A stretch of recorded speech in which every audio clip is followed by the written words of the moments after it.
On today's episode of The Franchise, Monday, June 12th, the Denver Nuggets have a 3-1 series lead in the NBA Finals.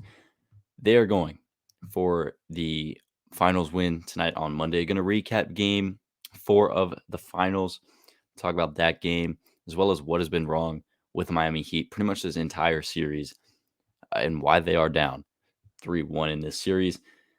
Some NBA rumors, Fred VanVleet opting out, the Pelicans potentially trading up for a top 3 pick, as well as MLB All Star voting, recapping the first phase of voting, seeing what players are the leading vote getters, as well as my current MLB All Star Ballot.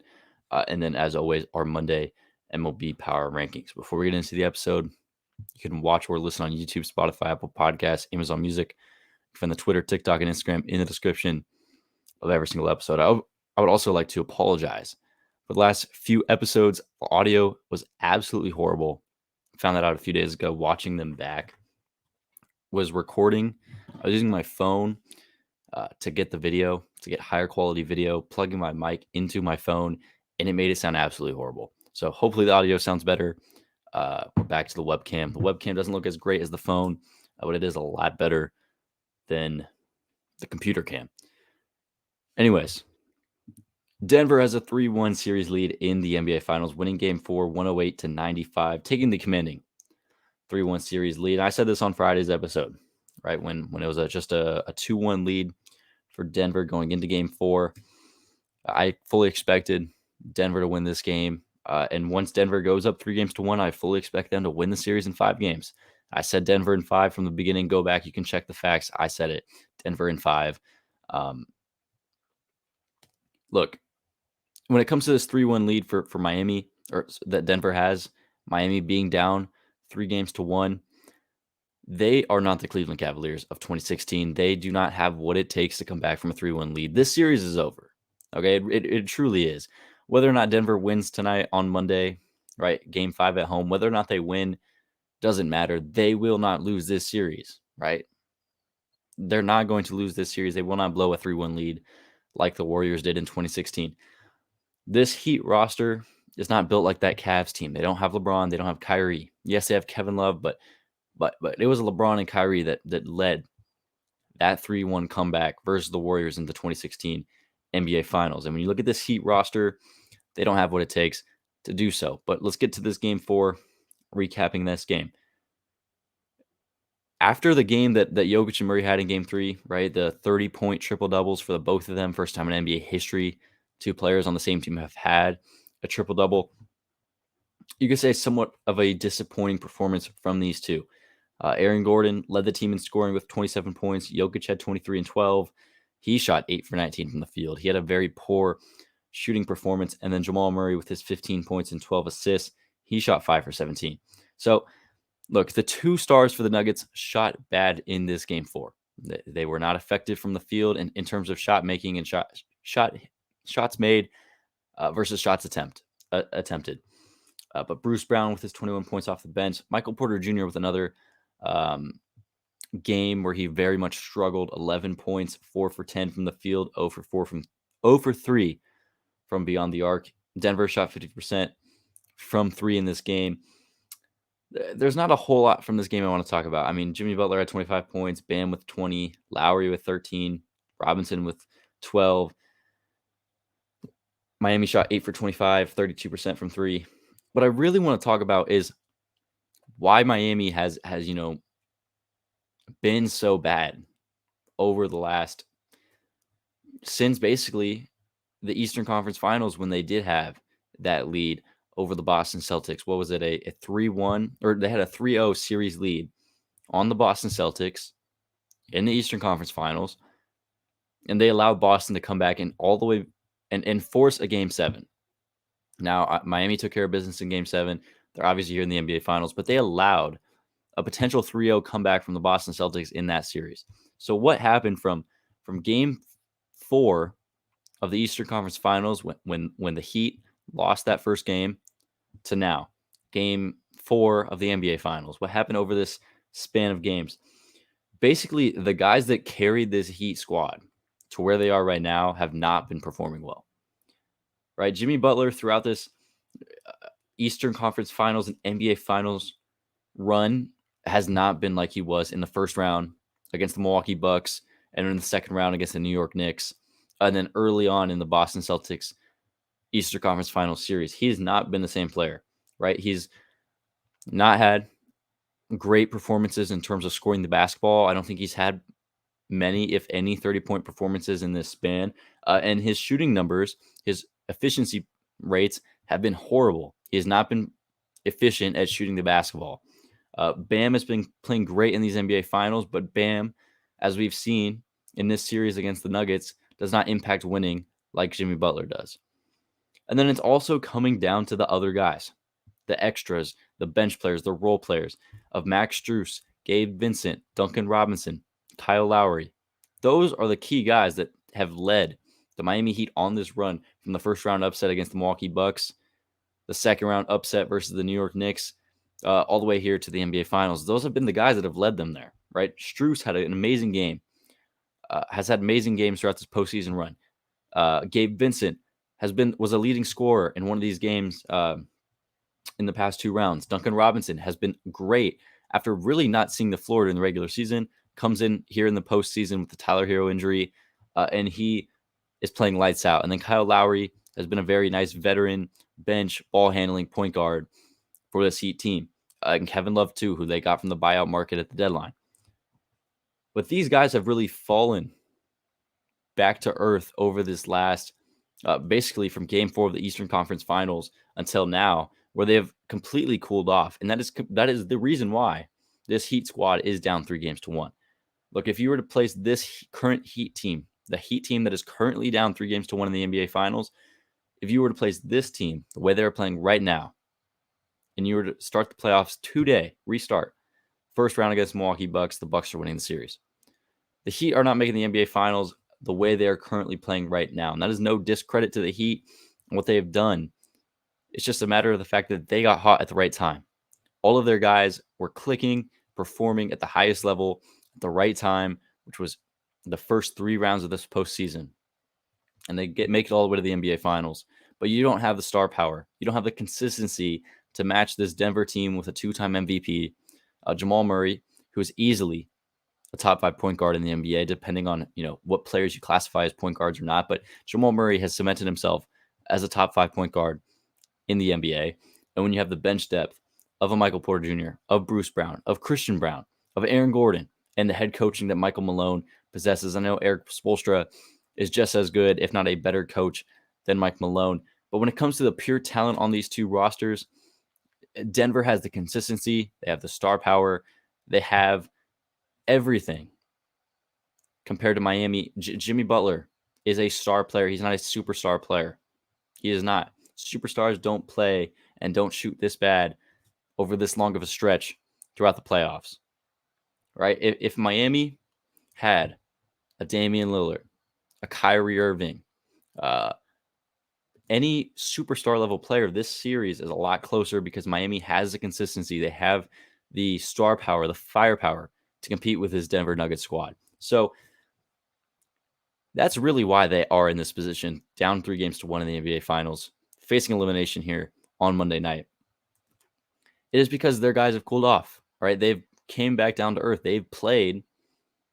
They already have exceeded their expectations in terms of Caleb Martin, which I forgot to mention, right? Max Strus, Gabe Vincent, Duncan Robinson, Kyle Lowry. Those guys have all exceeded their expectations for what we expected of them coming into the postseason. And then now they came back down to earth and played how they have pretty much played throughout the entire NBA season. So Game 5 tonight in Denver. I think the series is over. I think the Nuggets win here tonight, and they win in 5. Nikola Jokic obviously is going to win Finals MVP. Some other things going around the NBA. Fred VanVleet opted out of his player option earlier today. He's set to become a free agent once free agency starts in July. Few things here. One, for the Raptors. Look, the past few seasons, they've probably been one of the more mediocre, mid-tier teams in the NBA. They've been stuck in that purgatory of being mid. They're not bad enough to really necessarily get a lottery pick. I know they drafted Scotty Barnes very high up in the lottery like 2 years ago or a year ago at this point. But they have the 13th pick in this year's draft, right? That's back end of the lottery. They're not bad enough to get the lottery luck to get a top 5, top 10 pick. And they're not good enough to even make the postseason. And if they do make the postseason, if they made the play in, they were realistically going to lose in the first round, right? This Raptors roster is in a very weird state of just being a middle tier team, and they have to figure out what direction they want to go with Scotty Barnes, with OG Anunoby, with Pascal Siakam, and then with Fred VanVleet. What do they want to do? Do they want to bring him back to the team, give him some sort of extension, re-sign him to a bigger deal, or do they let him walk, or do they try and work out a sign and trade? Now, for Fred VanVleet, 19.3 points per game last season, 7.2 assists. He shot 39% from the field, 32% from three, 77% from the free throw line.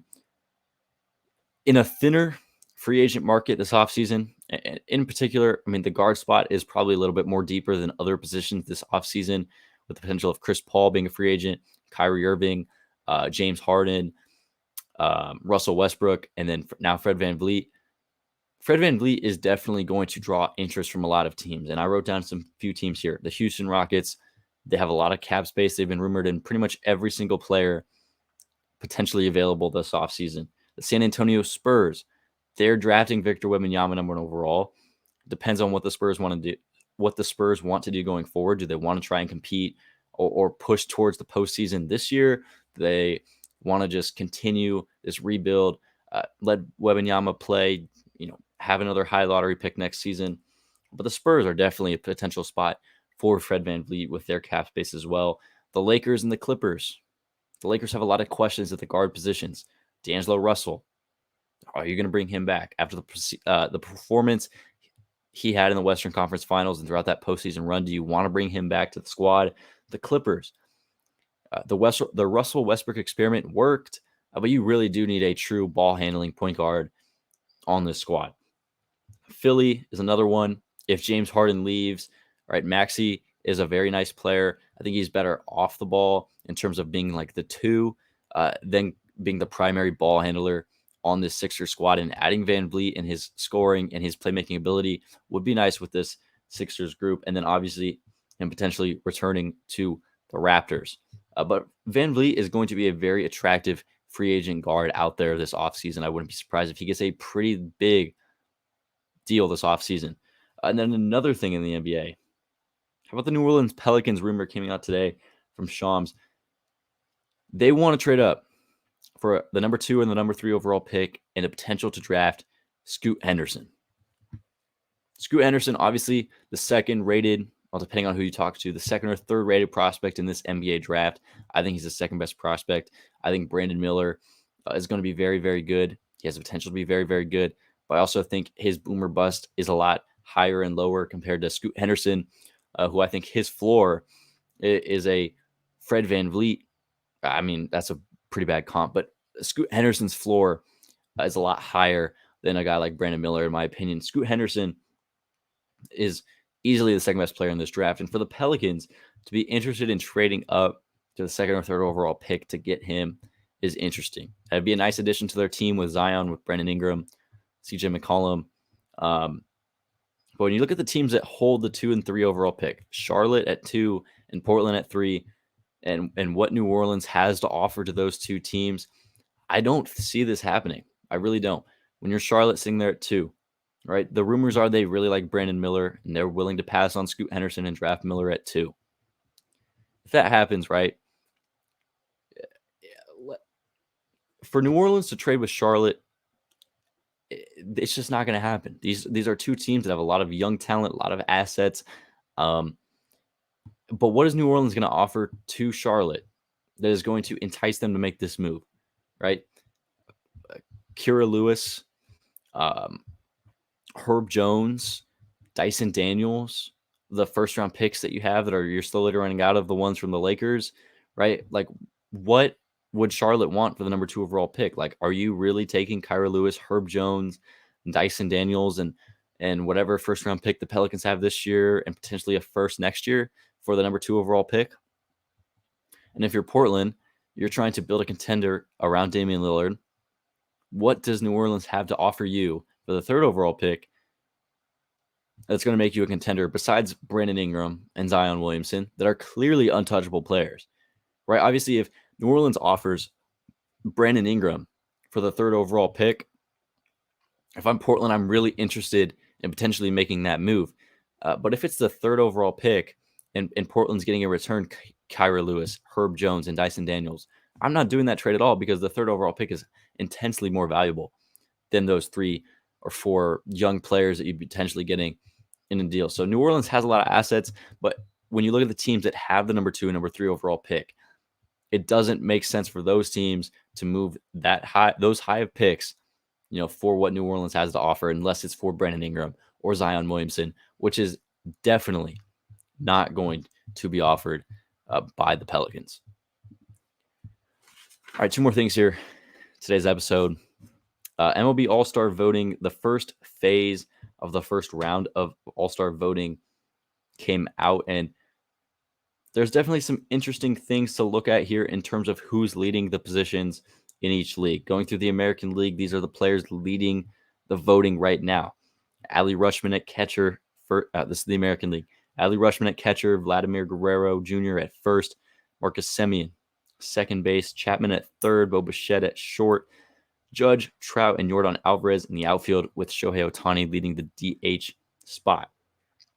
Over in the NL, Sean Murphy leading the catchers, Freddie Freeman, Luis Arias, Nolan Arenado, Orlando Arcia leading shortstops in the National League, with Betts, Ronald Acuna Jr., and Lourdes Gurriel Jr.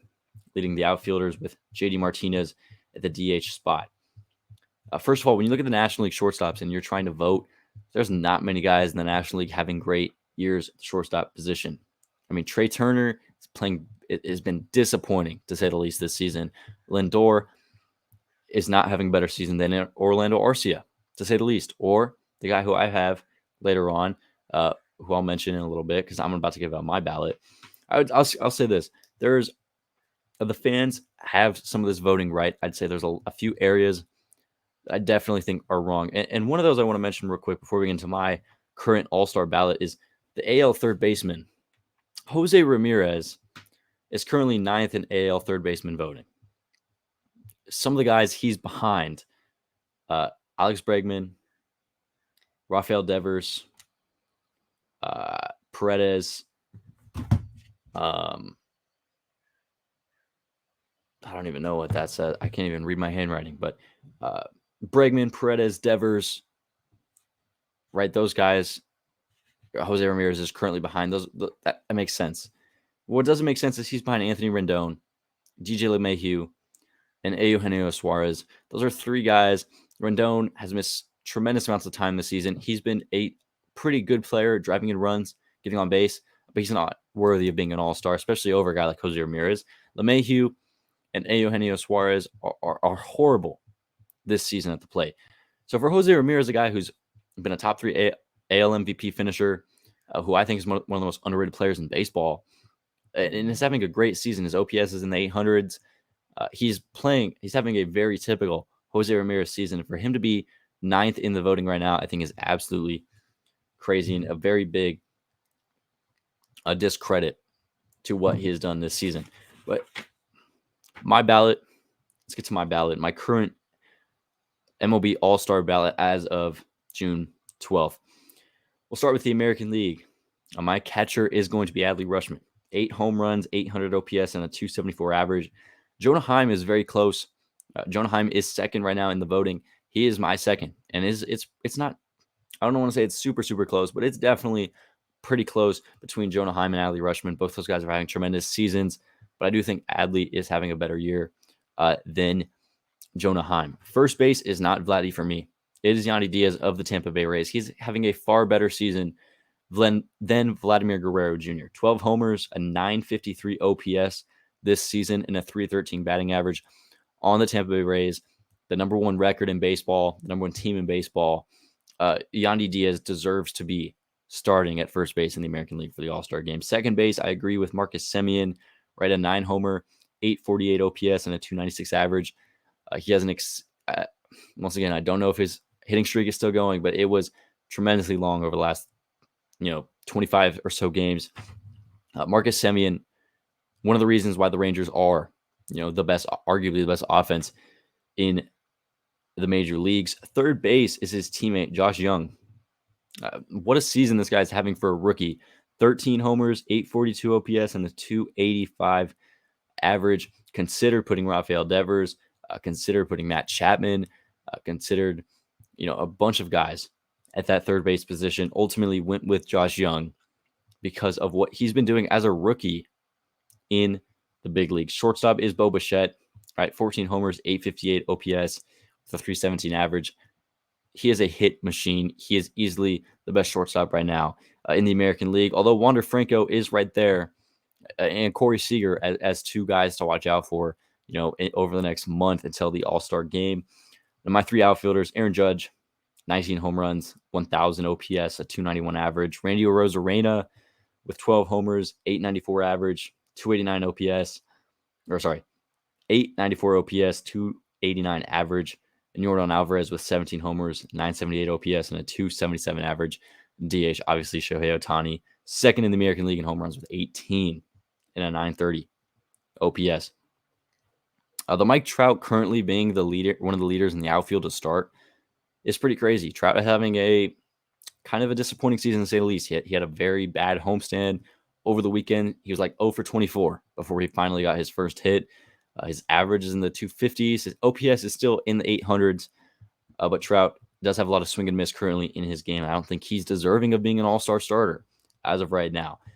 My National League ballot, Sean Murphy, 12 homers, 930 OPS, 287 average. Freddie Freeman, starting at first base for me with 13 homers and a 998 OPS, 338 average.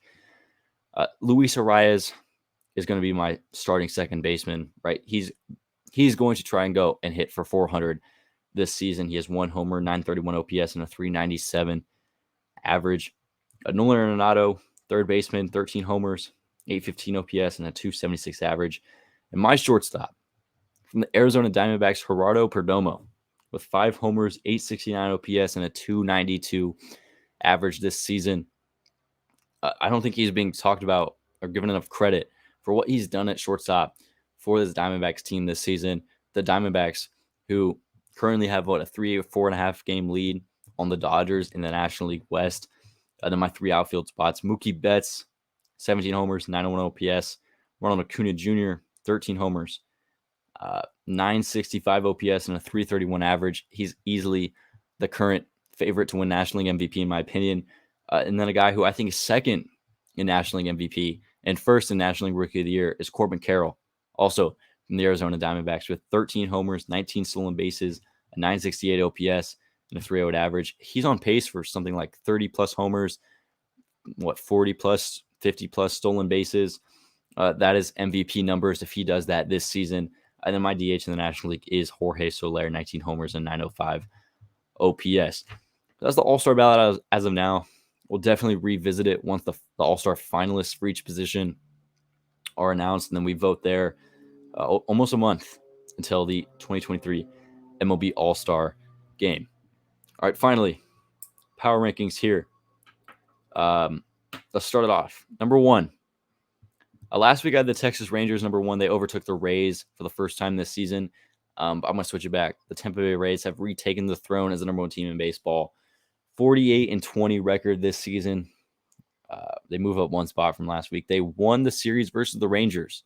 So you had the 1 and 2 teams in Major League Baseball playing last week, and they won the series. Took 2 out of 3 from the Rangers, and then they also swept the Minnesota Twins last week. I do think it was kind of irresponsible of me to put the Rangers ahead of the Rays last week because the Rays have clearly been the better team all year long. I think the Rangers, I just put in there based also off of the recency bias and the performance that they've been having over the last 2-3 weeks up to that point.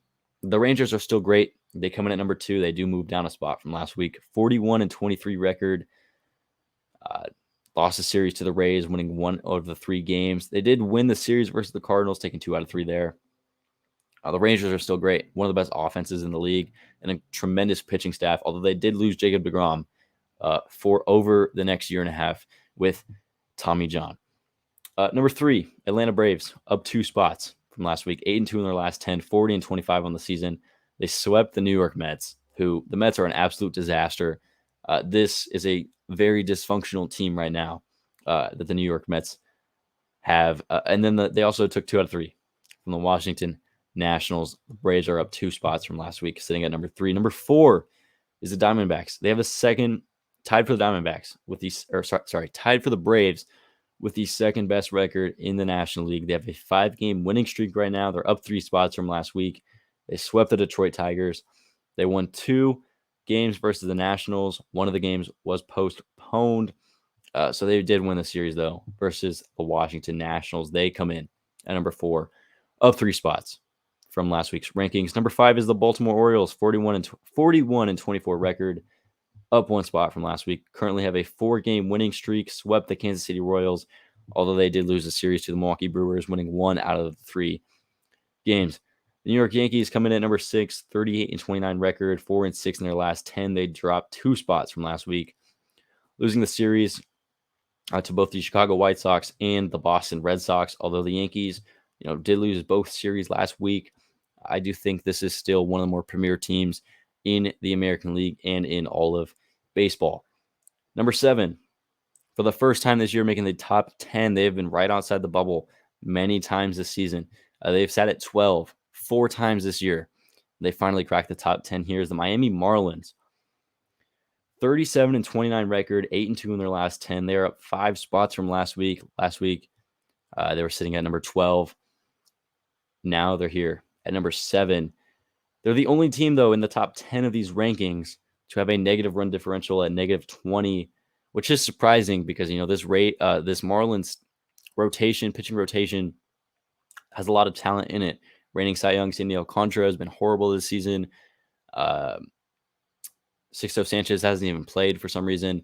Yuri Perez has been very, very good to start his big league career. But this offense for the Miami Marlins is very good. And they're currently a playoff team. If the season was to end today, they'd have a wild card spot. And they're second in the National League East, which is surprising to say the least. Number 8, Toronto Blue Jays, 37-30 on the year. They're up 1 spot from last week, losing the series to the Minnesota Twins. But they did take 3 out of 4 from the Houston Astros. Number 9 is the Astros. They're down 6 spots from last week, losing the series to the Guardians as well as the Toronto Blue Jays. They only won 2 games last week. This Astros team, they went through a little rough stretch over the last week, but they're still, in my opinion, the third one of the 3 teams in the American League that are the true threats, in my opinion, to go out there right now and win a World Series and win the American League pennant. Number 10 is the Dodgers, 37-29 record. They are down 2 spots from last week, 3-7 in their last 10. They lost a series to the Phillies and the Reds, winning 2 games last week. Dodgers going through a lot of struggles here. All right, rapid fire through the rest. The Angels sit at number 11. They are up 4 spots with a big-time series win over the Mariners last week. The Pirates sit at number 12, down 2 spots. The Brewers at 13, down 2. Giants at 14, up 3. Phillies up 6 spots at 15. The Twins, who are currently locked in at a playoff spot, the AL Central leaders, are sitting here at number 17 or 16, down 3 spots from last week. 17 is the Boston Red Sox, down 3. The Padres are at 18, up 2. Cleveland stays put at 18, or at 19. They stay put from last week. The Reds are at 20, up 5. The Mariners are down 3 to 21. The White Sox up 2 to 22. The Mets are down 7 spots to 23. The Cubs down 2 to 22. The Cardinals up 3 to 24. The Nationals up 1 to 26. I messed up the numbers here. The Rockies down 1 to 27. The Tigers are down 5. The Tigers have been horrible over the last week plus. They're at 28. The A's move up a spot. They have a 5-game winning streak. They move up to 29, and the Royals move down to 30 as they have lost I think it is 6 games in a row for the Kansas City Royals. All right, that's going to do it for this episode of the franchise, right? Recap this NBA Finals, MLB Power Rankings, MLB All Star voting. We'll be back on Tuesday tomorrow recapping the potential, the Denver Nuggets being NBA champions, as well as some other things. Although we'll either be back on Tuesday or Wednesday with another episode. Remember, YouTube, Spotify, Apple Podcasts, Amazon Music, Twitter, TikTok, Instagram in the description. And we'll see you guys.